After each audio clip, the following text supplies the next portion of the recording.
Magandang umaga po sa ating lahat. Update po muna tayo dito sa binabantayan nating bagyong si Ada mula sa nilabas nating Tropical Cyclone Bulletin kaninang 5 a.m. Itong si Ada ay nananatili sa Tropical Depression category at huling namataan kaninang 4 a.m. sa layong 675 kilometers east ng Kasiguran, Aurora. May taglay na lakas na hangin na 55 kilometers per hour at pagbugso na umaabot ng 70 kilometers per hour. Ito'y kumikilos eastward sa bilis na 20 kilometers per hour. May kita natin dito sa ating satellite imagery, wala na masyadong kaulapan itong dalatong si Ada kaya hindi na rin tayo nakakakita ng mga pag-ulan dulot nitong si Bagyong Ada sa inuwang parte ng ating bansa. Sa ngayon, umiira lang northeast monsoon dito sa may northern Luzon. Dulot nito, makakaranas ng maulap na papawirin na may mahihinang pag-ulan dito sa may Cagayan Valley at Cordillera Administrative Region.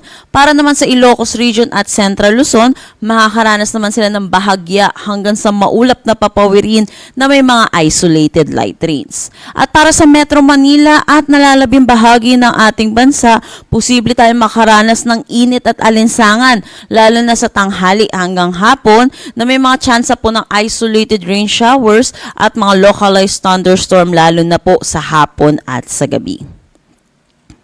Para naman sa forecast track natin dito si Bagyong si Ada, bukas inaasahan natin hanggang umaga posible pa rin po siya isang ganap na tropical depression category. At pagdating po ng Wednesday ng hapon, ito po magda-downgrade na siya into a low pressure area at base na rin po dito sa ating track ay palayo na rin naman po ito ng kalupaan po natin. Kaya hindi na rin po natin inaasahan na magkakaranas pa po tayo ng mga pag-ulan dulot itong si Bagyong Ada at hindi na rin po natin nakikita ang pagtataas ng anumang tropical cyclone wind signal dulot kay Ada.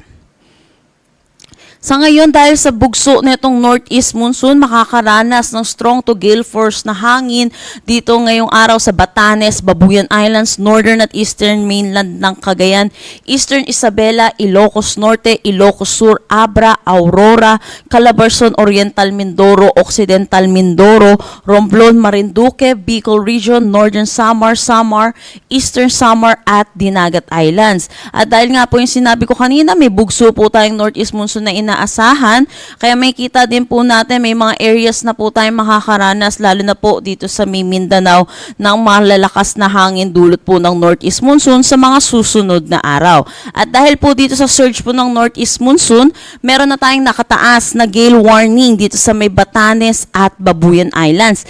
Pinapaalalahanan po natin mga kababayan po natin mangingisda at may mga sasakyan maliit pandagat, delikado po muna pumalaot dito at inaasahan po natin madadagdagan pa po yung areas natin na under ng gale warning habang meron po tayong surge ng northeast monsoon. At yan po muna ang latest nating update dito sa Bagyong si Ada.